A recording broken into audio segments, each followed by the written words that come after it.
Il y a un truc que beaucoup de personnes ne réalisent pas, mais vous savez que quand vous payez pour l'université, vous ne payez pas que pour l'université. Vous avez accès à plein d'outils. Je sais que c'est quelque chose dont on ne parle pas beaucoup, mais vous avez accès à tellement de choses quand vous payez l'université. Déjà avec votre carte étudiante, vous avez accès à plein de réductions.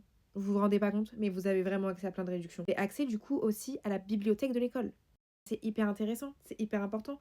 Vous pouvez prendre plein d'articles, vous pouvez prendre plein de livres, vous avez plein de ressources. Vous avez aussi accès à des sites internet qui vous aident dans vos recherches.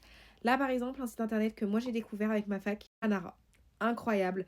Vous pouvez justement prendre toutes les ressources que vous avez, des documents, des articles sur internet, des dossiers déjà tout faits, un sujet que vous voulez étudier.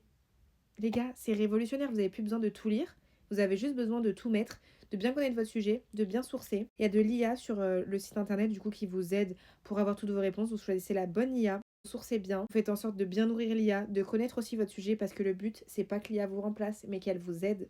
Je vous montre ça, le site est incroyable. Vous allez aller sur le site internet anara.com. Là, vous êtes sur la page d'accueil, vous avez une vue d'ensemble de tout ce que vous pouvez faire. Juste ici, sur le côté, vous avez tous les fichiers que vous avez créés, votre bibliothèque avec tous vos documents. Donc là, par exemple, moi, je suis dans ma bibliothèque et j'ai 57 fichiers qui ont été importés. Là, j'ai choisi les fichiers qui m'intéressaient, donc je peux les avoir comme ça, côte à côte.